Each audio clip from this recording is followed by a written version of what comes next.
Georgia 35, Texas 10. I was wrong about Georgia. Turns out Georgia actually still is Georgia after all.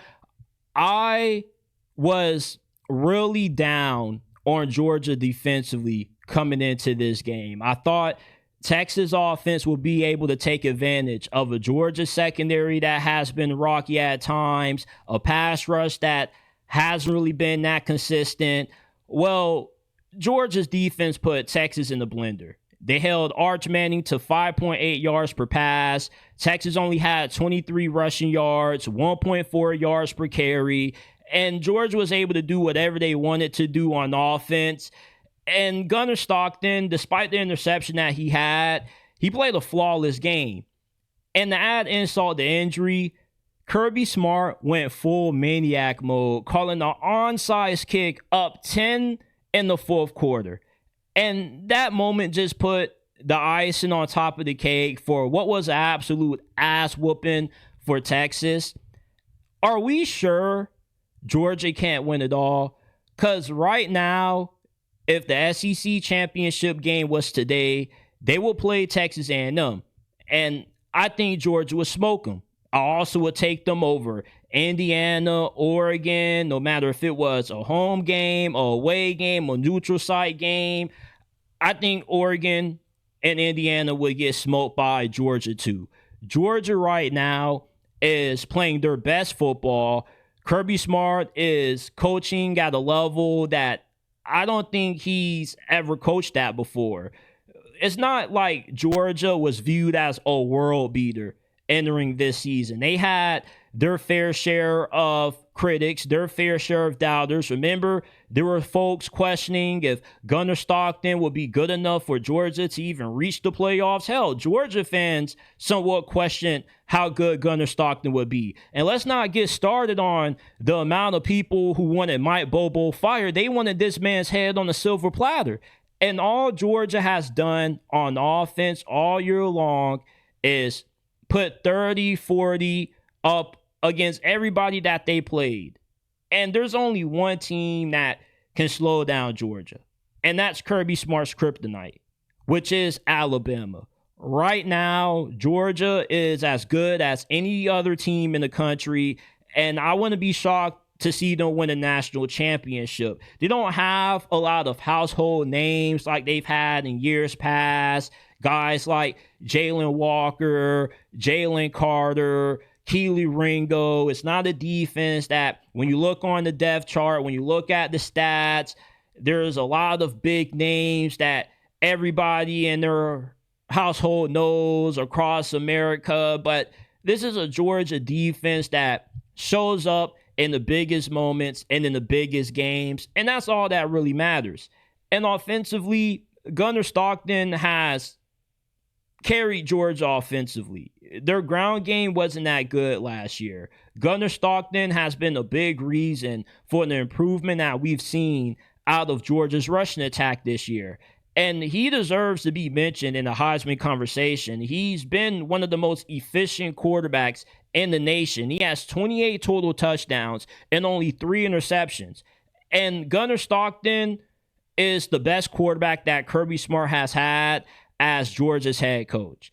And Georgia doesn't need for Gunnar Stockton to be a world beater. They've won with a lot worse. They won back-to-back natties with Stetson Bennett, the mailman, a walk-on.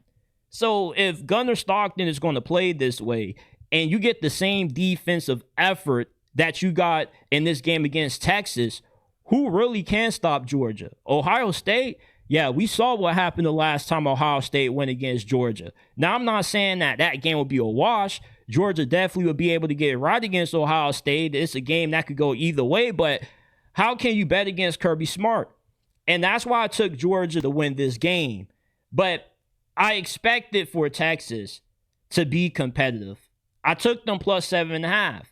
And after Georgia's first touchdown, you already knew how this game was going to go. And you never really at one time during this game could question the outcome. Because Texas, for a team that has the most expensive roster in college football, they haven't looked like it. Texas boosters deserve a refund for the amount of money that they poured into this year's team. You have an average to slightly above average quarterback at best in Arch Manning, who has to overcome a lot of limitations with receivers that can't catch, an offensive line that isn't good. I mean, what did Texas boosters spend their money on? Where did Steve Sarkisian put all of Texas NIL money at? Because it wasn't in the right places. With the way this team has looked, Texas doesn't deserve a spot in the college football playoffs. Doesn't matter if they beat Texas A&M. This is not one of the 12 best teams in the nation. And I was shocked that the committee ranked Texas as high as what they did. Now, they used a bunch of different metrics. It wasn't just the eye test. They went off strength of record, strength of schedule, but there's not really any impressive win that Texas has. Oklahoma doesn't really count to me because John Mateer wasn't healthy in that game. He didn't play. If John Mateer plays in that game, the outcome could have been completely different. And then you had some scares against Kentucky, Mississippi State, and you were given the benefit of a doubt because the SEC is such a grind and there's so much parity in this league, and winning on the road in the SEC is tough for anybody. Understandable. But when you have the most expensive roster in the sport, you expect to compete and expect to show up against the best teams in the country. And Kirby Smart has official ownership of Steve Sarkisian and this Texas football program. And we got to start having a tough conversation about Steve Sarkisian.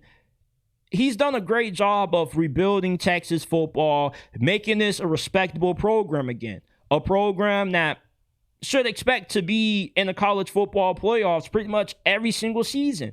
And they're on the verge of that not happening because Texas just wasn't that good. And I don't put all of the blame for the disaster that Texas season has been on Arch Manning. Arch Manning is good enough to win you games if you have a great team around him. He's not a good enough quarterback to overcome the amount of issues that he's had to deal with around him. And he was overhyped. Nobody's denying that at this point. There's no point beating an already dead horse.